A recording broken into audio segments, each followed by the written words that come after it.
Hello, Ate Joanne. Mao pa yung kulop. Yan mga kaponi, magandang araw po sa ating lahat.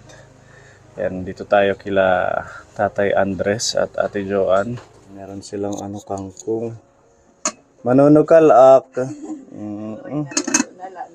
Wala na sudan. Upay nga kulop. Salamat.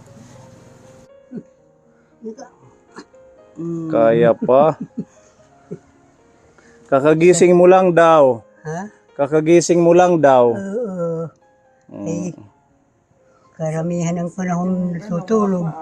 Gawa ng hindi ko matiis yung mga karamdaman ko at lahat. Masakit. Masakit. Pati yung mga buto siguro. Ay, mahirap ikilos pa. Sa edad na rin siguro ni tatay 90 ka na? 91? Ha? 91? Oo. Kailan ang birthday mo? Pero mayroon ako hinihingi sa Panginoon na dapat sana makarating ako doon sa punto na yung blessing ng pagkamatanda ay tagamtaman ko. Yung anong tawag doon? Yung pinagkakaloob ng pamahalaan pag 100 ang edad. Oo, yung pag naka 100 years old, meron kayong 100,000. Yun ang sabi. Pero sabi ng unang presidente sa senior citizen, kahit 95 pa lang, pwede 95, pwede nang makakuha. apply ng Kahit ngayon yata, pwede na kayong mag-apply ng 91 ma. kasi 80, 85, 90, tsaka 100 magkakaroon ng Pwede daw. pero mga 10,000 Yun ang yata. sabi ng iba. 10,000 pag na 90 years old. Kaya Tungtong ka pa lang daw po ng, kunyari 89 ka ngayon, tapos ngayong 2024, magda-birthday ka, kunyari ngayong March, magna-90 ka po. Ayun po yung makakatanggap ng 10,000, additional 10,000. Si tatay. Si Lolo, 91 na kasi po. So yung magna-90 lang. Bali 4 years pa yung 4 years antay pa yung niya. Para antay sa niya. 95, makakakuha siya ng 10k na addition. Sayang maraming salamat. Dinako na naman kayo ng Panginoon. Ano yun tatay? Maraming salamat sa Wala pong pagparito nyo dahil Ano yun Ate Joan? Nagtatanong siya sa akin. Nagtatanong Ba't siya. tayo pumupunta? isipan ko paano ako magkakaroon ng medyo kaluwagan sa buhay. Diba, ng tipit na tagal na kasi hindi nakakapag lakad-lakad doon sa bayan. Kasi pag naglalakad-lakad ako sa bayan, kahit hindi ako manghingi, mayroon minsan malapit sa akin mga tinag 5 piso. May nagbibigay sa inyo. Ay nakikita siguro nila na hindi na masyado malakas sa paglakad. Kung mag 95 years old saka ka makakakuha ng lumagpas ka na pala. Yun ang sabi niya. Kung 90 years old makakakuha, pag 91 hindi aantayin mo yung 95. Ano daw? Pag 95 ka pa makakakuha. Yun ang sabi. Yun ang sabi ng dating presidente ng senior citizen. Sayang, malaking bagay sana yun. Hindi na daw pag-apply ng benepisyo sa mga matatanda.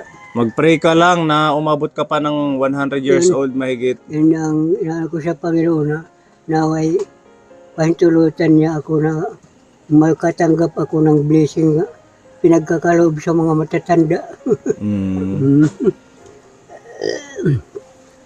Okay sana yun kung Sabi hindi na ng paabutin ng Panginoon, ganong katagal, no? humingi kayo Para at magamit kayo ay nila. bibigyan. Una sa lahat, Sabi ko po, okay sana kung kahit hindi na umabot ng 100, ibigay na sa inyo yun na nga, para magamit nyo habang may lakas pa. dahil sabi nga ng dating presidente ng senior citizen, pwede na daw kahit 95 pa lang, pwede na umapply ng Yung 100,000. Ano ito? Masakit na ito. Masyado masakit. Buti na lang at uminom ako ng diclofenac, medyo parang umano, gumaan ang paa. Okay pa yung mata mo.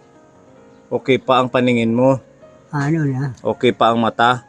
oo, mga liwanag pa. Blessing lang ng Panginoon sa akin ito na hindi gaano magdidilim yung paningin. Episodos 4. Sabi dito, kundi labis ang pagkaluoy han Dios. Haaton ngan labi na iya paghigugma. Haaton. Samtang mga patay pa kita ha espiritu tungod han aton mga pagtalapas, ginbanhaw kita niya upod kang Kristo. Natalwas kamo tungod han grasyahan Dios. Haaton pa pakig-usa kang Kristo Jesus. Ginbanhaw kita upod ha iya base maghadi kita kaupod niya didto ha langit. Praise the Lord. Amen. Magiging hadi kita doon sa langit kapag pinanaligan natin ang kanyang salita. Kasi magiging kasama tayo ng Panginoon. At Amen. magiging anak tayo ng Panginoon kapag tinanggap natin siya bilang sariling tagapagligtas. Yun ang kagandahan sa mga salita ng Panginoon. Dahil sabi ng Panginoon, binabantayan kong aking mga salita na ito ay hindi mapakyas, ngunit magkaroon ng tunay na kaganapan. Amen. Praise the Lord. Kay pinaagihan pagtuo na talwas kamo, tungod ang grasyahan Dios, dili ini iyo kalugaringon, nga buhat, kundi hatag gudla ini han Dios.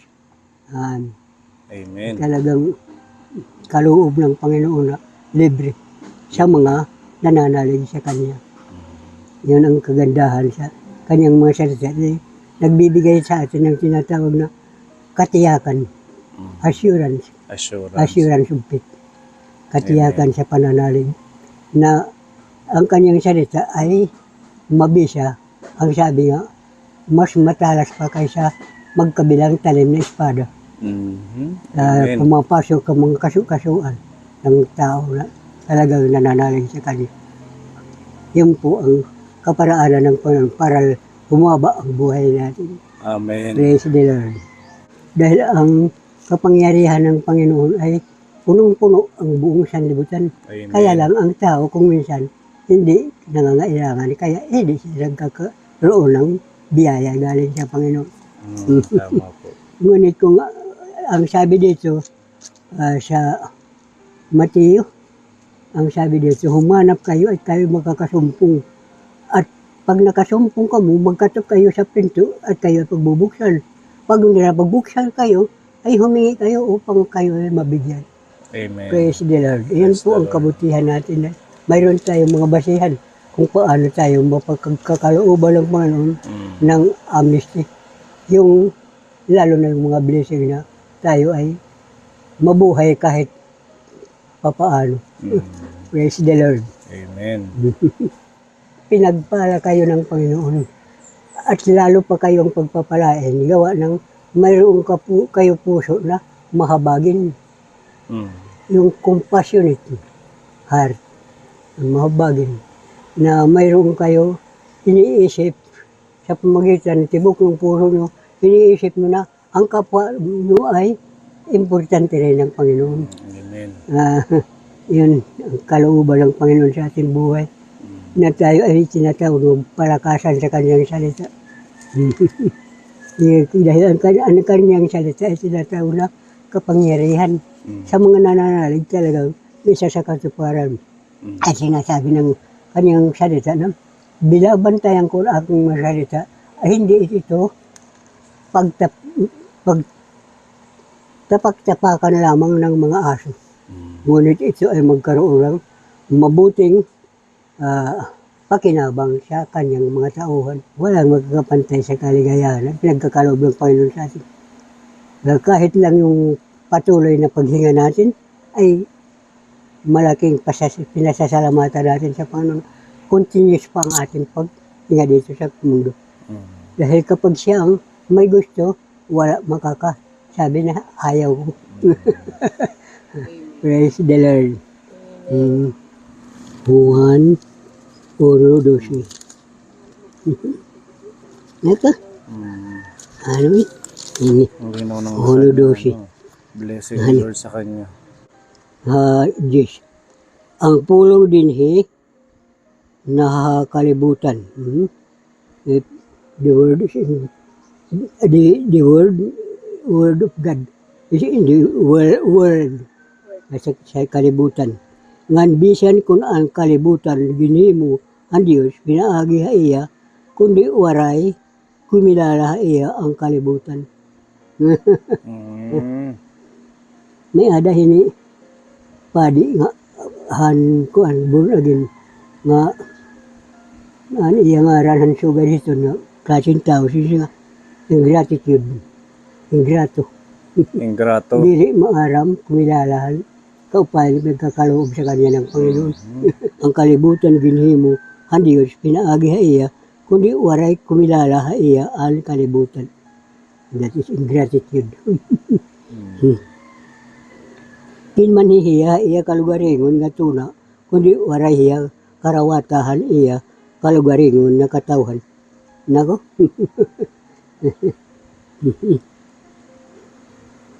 May ada kinarawat ngantin mo uha iya, sanglit inataga iya, ang katungo din pagkaanak ng Diyos. Yun lang ang kaparaanan para ang tao ay maging anak ng Diyos. Yung pagtanggap sa Kanya bilang sariling tagapagligtas. Kapag hindi ang tao tumanggap sa Kanya bilang sariling tagapagligtas, ay hindi siya pagkakalooban ng Panginoon ng kaligtasan. Amen. Kaya yun ang kabutihan sa pag-aral nito dahil nalaman kung paano ang tao pala maliligtas.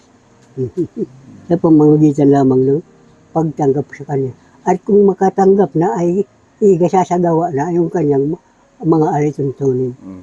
Dahil ang pananalig na walang gawa ay patay sa kanyang sarili. Totoo. Kailangan kasama ang gawa sa pananalig. Ngang kamatuuran, nag-uukoy din niya aton. Talagang puno ng grasya. Gaya sa'yo ngayon, dahil puno kayo ng grasya, naglilibot kayo upang ipamahuyagi yung pinagkaloob rin sa'yo ng Panginoon ng grasya. Ginhataghan Diyos ang balaod, pinaagikan Moises, kundi inmabot ang grasyahan, kamatuuran, pinaagikan Hesus Kristo. Ang mga kaparaanan ay pinagkaloob kay Moises. Pero ang nagsagawa ng mga katuparan sa kanyang kay Moises mga tinuro na mga karunungan ay si Kristo na ang gumawa. Siya na ang pumarito sa sanlibutan upang sa katuparan yung mga sinabi ni Moises. Akalain mo kaliliit nito, nababasa mo pa din. Regalo sa'yo ni Lord yan, yung pagiging malinaw ang mata. Kaloob ito ng Panginoon. Para makapag-ano ka pa ng share ng salita Dahil ng itong Diyos. mata ko sa unang panahon ay akala ko nga hindi na ako makakakita ng maliwanag. Kasi nagkaroon ito pareho ng kartarata. Ay, gano'n. Nang ginaganon ko yung palad ko, parang ano na lang, anino na lang. Ano na lang. Naoperahan kayo. Naoperahan ito pareho. Kaya, at yung operasyon na yun ay libre. Libre lang. Kapag ang Panginoon ang inyong panaligan ay walang imposible na bagay na hindi mo makakamtan kapag talagang kinailangan mo. Dahil yun ang sinasabi sa Bible, with God all things are possible. Amen. Pinaagi sa Panginoon ang lahat ng bagay ay posible. Salamat sa pag-share mo ng salita ng Diyos sa amin. Salamat naman at kayo ay mayroon pangangailangan ng kaalaman galing sa Panginoon. Naway ang lahat na tao sa buong mundo ay magkaroon ng karunungan na maka-abil ng mga kaparaanan ng Panginoon para sa kanilang buhay. Upang sa ganon, gumaan ang kanilang pasanin at nang sa ganon, tuluyan sila maligtas sa panahon ng kanilang pagpanaw dito sa lupa ay hindi sila mapunta sa forever na punishment bagkus makarating sila sa tinatawag na kahimayaan, yung heaven, which is the real abode of God. Ang tao kapag guided by the Holy Spirit, wala gaanong katatakutan. Totoo. Kahit pumagit nga sa mga nagbabakbakan, hindi ka maano kapag talagang matatag yung pananalig. Sa panahon ito ay talagang ang Panginoon ang maging giya ng lahat ng tao kung maaari lang. Dahil ang Panginoon, siya mismo ang nagtuturo sa atin ng mga landasin patungo sa ikabubuti ng tao. Magpapasalamat pa ako sa Panginoon na nakakilala ako sa Kanya. Dahil kung hindi ako nakakilala sa Kanya ay maaari patuloy akong alasinggo kay noon nung bata pa ako. Nakapasok rin ako sa nakapagsama-sama ko sa isang kasamahan na bugoy. Naglalasinggo rin ako noon. Buti na lang at naiwanan ko yan na nawala yung Mga bisyo. bugoy na yan na kuwan. Lagi yan, araw-araw. Pati sa gabi, kahit sa madaling araw, pag nagigising. Yan na yung naging habit niya. Opo. Nag-umpisa nung mga November, December, wala na, hindi na siya umaalis. Dito Lagi na lang talaga po siya sa nandito. bahay. Oo. Kahit ngayon, ilang araw na po siya nandito lang sa bahay. Mm. Ganun naman po siya pag nandito lang ako din. Pero pag wala ako, ayun, lumalabas din, umaalis Walang din ng nagsasabi. bahay. Opo. Saan yung mga pinupuntahan niya pag halimbawa man lumalabas? May ano siya, may kinukuhaan siya ng mga talbos ng kamote, tapos inaan niya sa mga suki niya. Gumagawa pa siya ng way para Opo. magtinda-tinda. Oo, ganun pala, no? Ikaw, may trabaho ka pa ngayon. Rotation, kasatapos lang ng February, bali April ulit. April ka ulit magkatrabaho. Pag pagdating ng soldohan, bayad na lang. Kasi mas nauuna yung utang ng bigas. Pag sumasabit ka, doon ka pa din sa resort. Opo. Na ano na to tatay na sugad. Hindi na siya. Napatong. Napatong. Ito hindi pa naman. Tsaka yung mukha ni tatay, may mga parang mistiso. Yung ganon-ganon ng mga, Nagbablush. ano ba yun? Pekas, ganon. No? Parang mga Tisoy. Tisoy. Tisoy. Pugi ka. Ano? Actually, may tira magburog to. May may lahing Tapos mga hagtaas it mga erong. Pero nandito pa yung mga kapatid niya sa Opo. bayan ng Palangkayan. Diyan lang pagpasok niya lang diyan, may kapatid siya diyan na babae. Matanda na din. Opo. Pero mas matanda si tatay. Opo.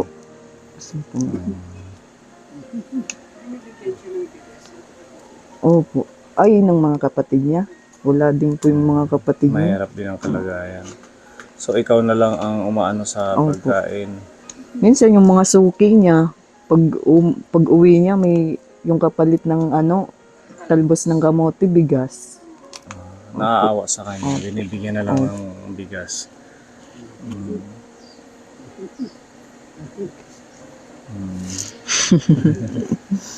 Nandito si Ate Joanne. Kasama mo, may nag-aalalay sa'yo. Siya ang tumutulong siya. Hindi ko na kaya. So, ayan po, naglo-load ako. Naglo-load ka na Opo. din. Oo, pwede Para sa naman may kahit tambay may konti. may pumapasok na income. Ayan, dito sa Balangkayan. Opo. Punta kayo kay Ate Joanne. Naglo-load siya ng Globe at saka Gcash din. Opo. Gcash. Gcash. Pwede na yan at least habang wala kang trabaho ng isang buwan. Opo. Yan na muna sideline. Minsan naman pag Mm. kunyari yung duty ngayong whole month, Minsan nagpapa-reliever sila, kinukuha nila kung gano'n. Pwede na din. Pwede At least na hindi din. ka na stuck ng matagal na hihinto sa trabaho.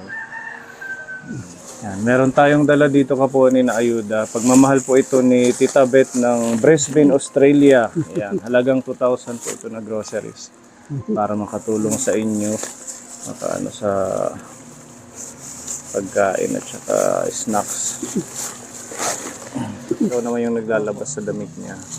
Ayan, sabon na powder, panlaba, Maraming barita. salamat nito. Dadahan nyo. Yan, maganda to. Energy, na-try niya na to. Opo. Oh, alam mo na to, tatay, ano? Energy. Nabubasa pa niya. Yan. Para sa Para siyang oatmeal. Lalagay sa mainit na tubig. Tapos meron tayong gatas. yung pampalakas. Yan, may tuyo, Ay, pati suka. ano, Para pag magluluto si Ate para Joanne, mga kinilaw. kinilaw na bagtak. Maraming salamat na naman ito. Opo, ayan, mga noodles. Tapos meron tayong miswa, saka Kung hindi udo. nga masyado, masakit yung pa ako iisipan ko yung pumunta sa may dulong dahil mayroon ako nahihingian doon na anak ng pinsan ko, yung nagtrabaho sa Isabel ko. Nahihingian ko ng Nagbibigay ng pera. kasi ano binibigay sa akin, yun naman nagagamit ko. Nagagamit. Binibigyan ako ng Yan, mga biskwit para may, pag may pera siya, pang-snack. minsan 500, yata. Nabibigyan kayo. Hindi naman ako sa kanya humihingi. Yan ang Siya kusang lang yung kusang nagbibigay. Eh, maraming salamat dito. Oo, Ang may kaloob mantika. mo Lagyan na natin naman. sa lutuan niya. Tapos ito tatay, mga dilata, no? Meron tayong corned beef. Yan, may fiesta beef. Mula no? naman Sardinas. ibaragi ito. Ayan. Tapos meron tayong tinapay. Mag-snack kayo ni Ate Joanne. Kuan. Ito upatis. Tasty bread. Salamat. Ito Peanut butter. ay papalaman. Ayan, tapos Kompleto din mga mahilig siya sa peanut butter. Nako. Ito mga prutas tatay, no? At sa pasaging. May saging yan. Saging, Kanan orange. unggoy na may karya Kanan ng unggoy. saging. Ayan. Apple.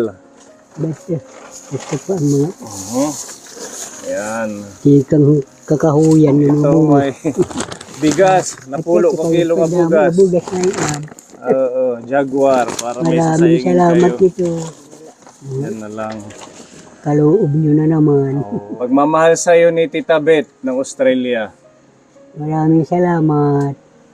Yung mga kaloob nyo sa amin. Naway palagi kayo. Pagkalooban ng Panginoon ng lahat ng kinakailangan nyo rin para may sa katuparan yung inyong misyon, yung gawain nyo. Thank you po ng marami sa inyo. God bless po always. Salamat po sa laging pagmamahal nyo kay Lolo. Thank you. Maraming bagay. Yung mga ayuda. At ito meron pa tayong dalang trials oil yung bigay po ni Nini Berlagdan. Gamot rin. Iharap plus din pag masakit yung tuhod, yung paa, Banyos. banyos. At nabigyan na natin siya. Opo, dati. Maraming salamat. Rin itong gamot. Maraming salamat ito mga kaloob nyo sa amin. Wala po ano man. Blessing ni Lord yan para sa inyo. Lalo lang kayo pagpalain ng Panginoon. Kayo din, Gawain tatay. Nang sa ganun mas marami pang taong matulungan nyo rin. Amen. Maganda yung naggawain nyo dahil sa pagtulong sa mga mahirap. Kalooban ng Panginoon yun ang ginagawa nyo. Dahil ang mga taong inaakay-akay ni Satanas hindi gagawa ng ganun. Pakikisumpaki ang kanilang gawain. Pakikipag sama ng kalooban at kapwa ang ginagawa ng iba. Magchichismis. Yan. Gawa ng masasama. Mga manglilibak. Lilibak, ano. Kismis. Nagkikwento ng mali, mga ganun. Yun mga backsliding yun. Yakit din eh. Salamat sa iyo, aking Panginoon Jesus. Ako'y inibig mo at inangkin lubos. Ang tanging alay ko sa iyo, aking Ama.